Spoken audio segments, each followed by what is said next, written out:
Masih hidup susah aja kamu, Mas. Gak pernah berubah kamu. Gak punya masa depan.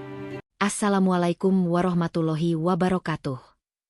Bagaimana rasanya melihat seseorang yang dulu kau cintai, kini menghina dan menertawakanmu saat kau sedang berjuang untuk hidupmu? Namun ternyata, sebelum kita mulai, kami doakan yang subscribe dan like supaya dilancarkan rezekinya, dilunaskan hutangnya, dan kalian dari kota mana nih? Komen amin di bawah ya. Langit siang tampak putih pucat, seperti kertas kosong yang siap diisi oleh kisah baru. Di tengah proyek perumahan yang luas, suara palu, mesin pemotong, dan obrolan para pekerja bersahut-sahutan. Debu beterbangan, menyatu dengan aroma semen dan baja yang dipanaskan oleh matahari. Di antara puluhan pekerja yang sibuk, tampak seorang pria muda dengan tubuh berpeluh dan baju lusuh, mengaduk semen dengan sekop di tangan kanan. Dialah Jaya. Usianya belum genap 30, tapi garis wajahnya sudah mencerminkan kerasnya hidup. Kulitnya legam, tangan penuh kapalan, tapi di balik itu ada tatapan mata yang teduh, tenang dan tidak pernah menunjukkan amarah, bahkan ketika hidup mempermainkannya. Setiap pagi, ia datang lebih awal dari pekerja lain. Ia memulai hari dengan segelas kopi hitam tanpa gula, dan selembar roti tawar dari warung dekat proyek.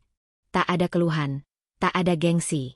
Hidup baginya adalah soal bertahan, dan menjaga harga diri dengan kerja keras, bukan dengan kata-kata. Jai, adukan semen yang barusan tuh, kekentalannya pas banget. Kamu nih tangan emas, bro, seru Arif, rekan kerjanya sambil tertawa. Jaya menatapnya dan mengangguk kecil. Biasa aja, Rif. Semua orang bisa kalau mau sabar. Namun di balik kesederhanaan itu, ada sesuatu yang tidak diketahui siapapun. Jaya bukan sekadar kuli bangunan. Ia adalah seseorang yang tengah menjalani perjalanan hidup yang luar biasa panjang. Dan di setiap campuran semen yang ia aduk, terselip kenangan pahit.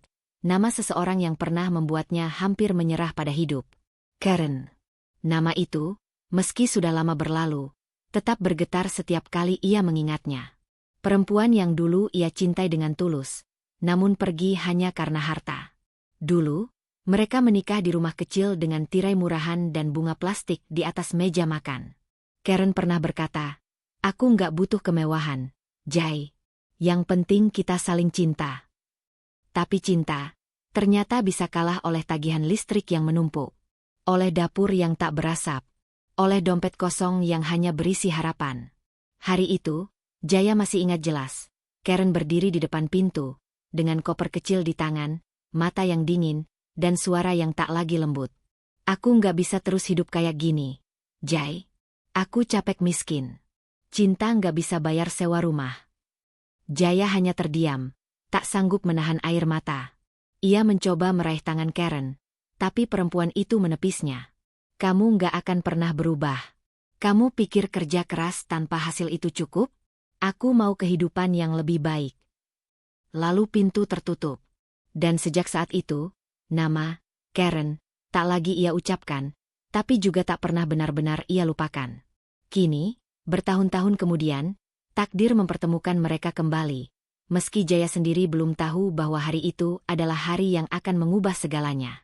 Siang itu, mobil-mobil mewah mulai berdatangan ke proyek Emerald Residence, perumahan elit yang sedang dibangun di kawasan strategis kota. Para pekerja berhenti sejenak, menyingkir ke tepi jalan tanah sambil menatap deretan kendaraan mahal yang masuk lewat gerbang utama. "Kayaknya calon pembeli besar tuh," gumam salah satu pekerja. Jaya menatap dari jauh. Ia tak punya rasa ingin tahu yang berlebihan. Bagi dia, setiap tamu, setiap orang kaya yang datang ke proyek hanyalah bagian dari rutinitas. Ia kembali menunduk, menyelesaikan pekerjaannya. Namun dari dalam mobil hitam yang berhenti di dekat lokasi utama, keluarlah seorang wanita elegan dengan gaun putih dan tas mahal di tangan. Rambutnya disanggul rapi, kacamata hitam menutupi setengah wajahnya. Tapi begitu ia menoleh ke arah lapangan proyek, langkahnya tiba-tiba berhenti. Ia menatap lekat sosok pria berkaus abu-abu lusuh di tengah terik matahari. Dan seulas senyum miring muncul di sudut bibirnya. "Karen." Ya, dunia benar-benar kecil. Beberapa tahun yang lalu, ia meninggalkan pria itu karena merasa hidup bersamanya hanya akan menjerumuskan ke kemiskinan abadi. Kini, di hadapannya, pria itu masih sama. Atau setidaknya terlihat sama.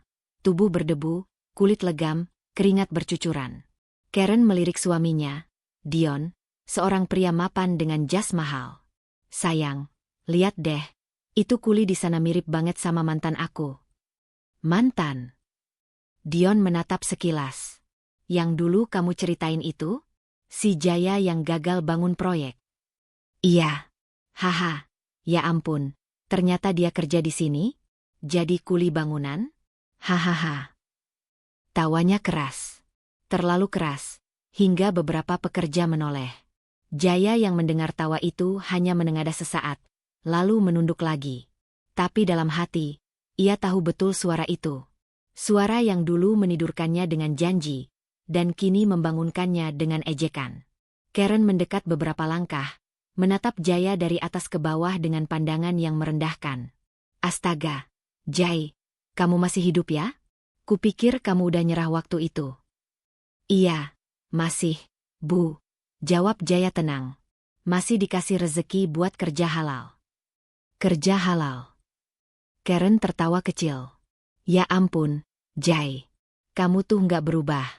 Dari dulu juga alasanmu kerja keras cuma buat nutupin kegagalanmu. Nih, kenalin, suami aku sekarang, pengusaha properti sukses. Dion hanya mengangguk tipis, tapi sorot matanya sinis. Wah, kerja keras juga ya, Mas, walau kayaknya hasilnya nggak seberapa. Beberapa rekan kerja Jaya yang melihat adegan itu merasa iba. Tapi Jaya tetap menunduk, menyeka peluh di keningnya dengan punggung tangan. Rezeki orang beda-beda, Pak. Yang penting halal dan gak nginjek orang lain. Kalimat itu sederhana, tapi menusuk. Karen mendengus dan pergi sambil mengibaskan rambutnya. Ah, dasar pria gagal. Mereka berlalu, meninggalkan debu yang berputar di udara. Dan di balik debu itu, Jaya menatap punggung mereka dengan pandangan kosong. Bukan karena sakit hati, tapi karena dalam hatinya, ia tahu, dunia sedang bersiap menunjukkan wajah lain. Ia tersenyum kecil, menyeka peluh, lalu berbisik lirih pada dirinya sendiri. Gak apa-apa, Ren. Kadang, yang tertawa duluan, belum tentu yang tertawa terakhir. Dan di kejauhan, papan besar bertuliskan, proyek oleh Jaya Pratama Group, berdiri tegak. Belum sempat dibaca oleh siapapun yang baru saja pergi dengan tawa. Ketika para kuli lain sibuk menyiapkan makan malam, ia duduk di kursi kayu reot di pojok barak, menatap layar ponsel tuanya. Atau setidaknya, yang dikira semua orang sebagai ponsel tua. Padahal, di balik casing lecet itu, tersimpan lebih banyak rahasia dari yang bisa dibayangkan siapapun di tempat itu. Ia membuka pesan dari seseorang bernama Rendra. Pesan itu singkat, tapi tegas. Target 7B sudah selesai. Proyek cabang Bandung sudah disetujui. Minggu depan rapat direksi diadakan di kantor pusat. Mohon konfirmasi kehadiran. Jaya membaca tanpa ekspresi, lalu mengetik balasan pelan. Datang. Jangan publikasi. Saya masih di lapangan. Tak ada tanda tangan, tak ada basa-basi. Hanya percakapan dua orang yang terbiasa bekerja di balik layar. Bukan sekadar proyek kecil, tapi urusan besar yang melibatkan uang, kontrak, dan nama perusahaan yang sudah mengakar kuat di dunia properti, Jaya Pratama Group. Keesokan paginya, proyek kembali hidup dengan hiruk-pikuk khasnya. Udara pagi masih segar, tapi debu cepat naik ketika para pekerja mulai mengaduk semen. Jaya sudah lebih dulu tiba. Ia menyiapkan peralatan, memeriksa adonan semen, memastikan semua sesuai standar. Tak ada satupun yang mencurigai bahwa pria yang mereka panggil, Jay, itu sebenarnya adalah pemilik proyek yang mereka kerjakan. Ia memilih menyamar bukan karena ingin bermain peran, tapi karena ingin mengerti. Sudah terlalu lama ia melihat orang berkuasa dari balik meja. Lupa rasanya bekerja dari bawah. Dan bagi Jaya, hidup sederhana di antara para kuli membuatnya bisa kembali menyentuh tanah, mengenal keringat, dan mengingat siapa dirinya sebelum dunia memberinya kekayaan. Jay, lo nggak capek ya tiap hari kerja segini keras? Tanya Arif sambil menyeruput air dari botol. Jaya tersenyum. Kalau capek itu tanda masih hidup, Rif. Kalau udah nggak capek, malah bahaya. Ah, omongan lo tuh selalu dalam. Padahal lo cuma kuli. Kok bisa ngomong kayak motivator? Arif terkekeh. Tapi Jaya hanya menatap langit sebentar, lalu kembali bekerja. Ia tak pernah membela diri. Tak perlu. Karena waktu selalu punya caranya sendiri untuk mengungkap kebenaran. Siang itu, Jaya duduk di warung nasi dekat proyek. Warung kecil itu jadi tempat favorit para pekerja. Ibu pemilik warung, Bu Rini, sudah seperti ibu sendiri bagi mereka. Ia selalu menyapa ramah, bahkan sering menambahkan lauk lebih banyak untuk Jaya. "Jai, kamu tuh aneh ya. Gaji pas-pasan tapi suka traktir orang," katanya sambil menyendokkan sayur. Jaya tertawa kecil. "Namanya rezeki, Bu. Kalau dibagi, justru makin berkah." "Ya Tuhan, kalau semua orang kayak kamu, nggak bakal ada yang kelaparan," jawab Bu Rini sambil tersenyum haru. Jaya hanya menunduk, tidak ingin memperpanjang pembicaraan. Karena jauh di lubuk hatinya, ia tahu, sebagian besar uangnya justru datang bukan dari gaji harian di proyek ini, tapi dari hasil kerja keras bertahun-tahun yang disimpannya rapi di balik layar perusahaan besar. Menjelang sore, kabar datang dari mandor proyek. Besok, tim pengembang pusat akan datang meninjau lokasi. Para pekerja mulai panik, membersihkan area kerja, menata alat, dan merapikan material. Mereka semua ingin proyek ini terlihat sempurna di mata bos besar yang kabarnya tegas dan sulit didekati. "Lo denger nggak, Jai? Katanya bos pusat tuh orangnya galak banget. Nggak suka karyawan males," kata Arif. Jaya hanya tersenyum samar. "Ya wajarlah. Kalau dia galak, berarti dia peduli." "Lo kayak kenal deh sama tuh orang," canda Arif. Jaya hanya mengangkat bahu. Ia tahu, esok hari semua mata akan tertuju padanya. Bukan sebagai kuli, tapi sebagai tuan tanah yang sesungguhnya. Malamnya, Jaya kembali ke kamarnya yang sempit di barak. Hanya ada kasur tipis, lemari kayu kecil, dan sebuah foto lama di atas meja. Foto itu sudah mulai pudar. Dirinya dan Karen tersenyum di depan rumah kontrakan mereka yang dulu. Ia menatap lama, lalu menatap langit-langit, seperti berbicara pada bayangan masa lalu. "Kamu dulu ninggalin aku karena aku nggak punya apa-apa, Ren. Tapi ternyata, semua kehilangan itu yang ngajarin aku cara berdiri lagi." Ponselnya bergetar pelan. Rendra kembali mengirim pesan. "Pak Jaya, tim marketing sudah konfirmasi. Besok Pak Dion dan istrinya, Bu Karen, akan hadir dalam penandatanganan proyek. Mereka calon pembeli unit utama. Mau saya batalkan kedatangan mereka?" Jaya terdiam lama. Jari-jarinya sempat ragu. Tapi kemudian ia mengetik pelan. "Tidak usah. Biarkan saja. Dunia perlu melihat bahwa Tuhan tidak pernah tidur." Layar ponsel padam, dan Jaya tersenyum tipis di tengah cahaya redup barak. Ia menatap tangannya. Kasar, penuh luka, tapi itulah tangan yang telah membangunnya dari nol. Dan di balik semua itu, tersimpan satu hati yang tak lagi ingin membalas, hanya ingin membuktikan. Keesokan harinya, matahari pagi menyinari proyek dengan hangat. Para pekerja sudah berdiri rapi menyambut rombongan dari pusat. Mobil-mobil mewah mulai masuk ke area proyek. Di antara mereka, turunlah seorang pria berjas mahal dan wanita cantik dengan kacamata hitam. Karen melangkah anggun, menggandeng Dion. Ia menatap sekeliling dengan tatapan puas, seolah dunia kini miliknya. Tapi di sisi lain area proyek, Jaya berdiri tenang dengan helm kerja di tangan, mengenakan baju lusuh yang sama seperti kemarin. Dan takdir, yang selama ini diam, akhirnya mulai bergerak. Hari itu, langit Jakarta berwarna abu-abu, menggantung berat seolah menandakan sesuatu besar akan terjadi. Di proyek perumahan mewah Emerald Hills, para pekerja sibuk memindahkan bahan bangunan, suara mesin dan palu saling bersahutan. Namun di antara hiruk-pikuk itu, ada satu sosok yang membuat semua mata berhenti bekerja, Jaya. Ia datang bukan dengan pakaian lusuh seperti biasa, tapi dengan kemeja putih bersih dan celana panjang hitam yang rapi. Rambutnya tersisir, wajahnya tenang, dan langkahnya mantap. Tak ada lagi bekas semen di tangannya, tak ada keringat menetes di pelipisnya. Di belakangnya, dua mobil hitam berhenti, dan keluar beberapa pria berjas hitam yang langsung menunduk memberi hormat. "Selamat datang, Pak Jaya," ucap salah satu dari mereka. Kalimat itu menggema di antara para kuli yang terhenti dengan ember dan cangkul di tangan. "Roni, Mandor proyek yang dulu sering membentak Jaya, melongo.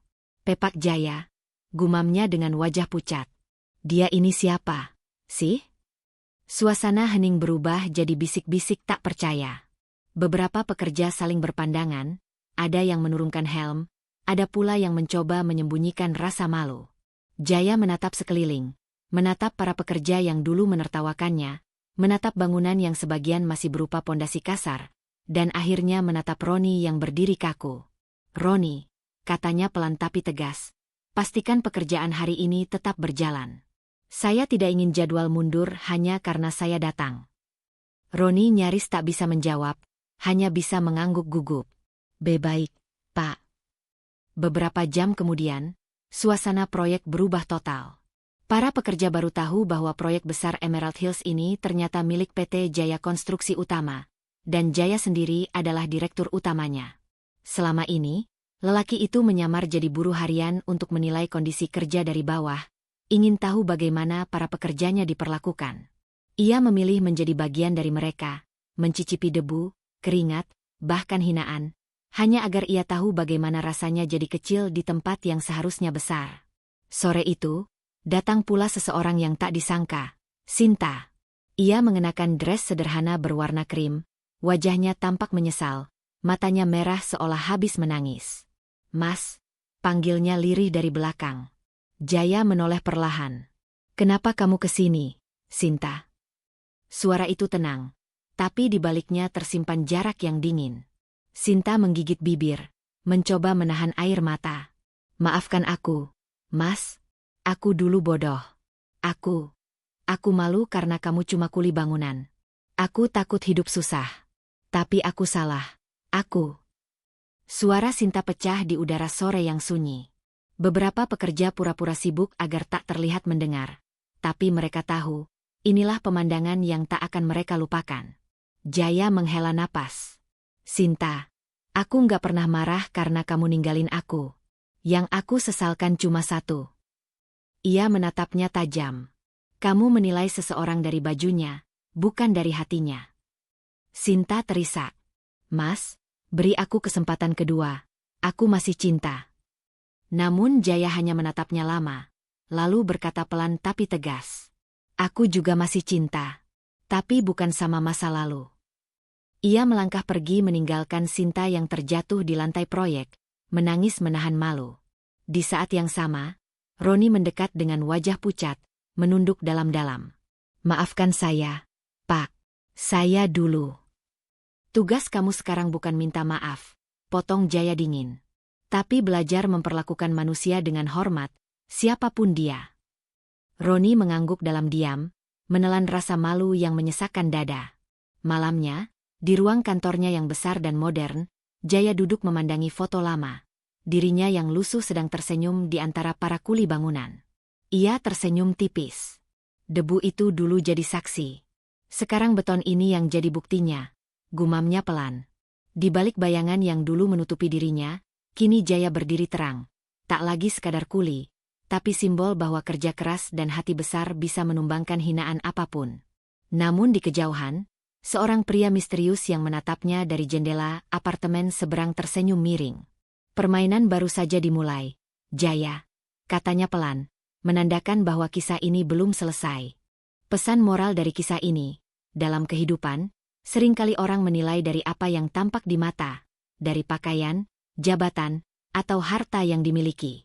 Namun kisah Jaya menunjukkan bahwa nilai sejati seseorang tidak diukur dari seberapa kaya ia sekarang, melainkan seberapa kuat ia bertahan saat diuji. Ketika dihina karena kemiskinan, Jaya tidak membalas dengan amarah, melainkan dengan kerja keras dan ketulusan. Ia membuktikan bahwa diam bukan berarti kalah, dan sabar bukan berarti lemah, melainkan bentuk keyakinan bahwa waktu akan mengungkap siapa yang benar-benar berharga. Pada akhirnya, semua penghinaan yang ia terima menjadi batu pijakan untuk bangkit lebih tinggi. Kisah ini mengajarkan bahwa hidup tidak perlu dibalas dengan dendam, cukup dengan keberhasilan yang elegan dan kerendahan hati. Sebab yang sejati akan bersinar pada waktunya, dan mereka yang pernah meremehkan akan belajar bahwa kebahagiaan bukan datang dari kesombongan, melainkan dari hati yang jujur dan tekad yang tak pernah padam.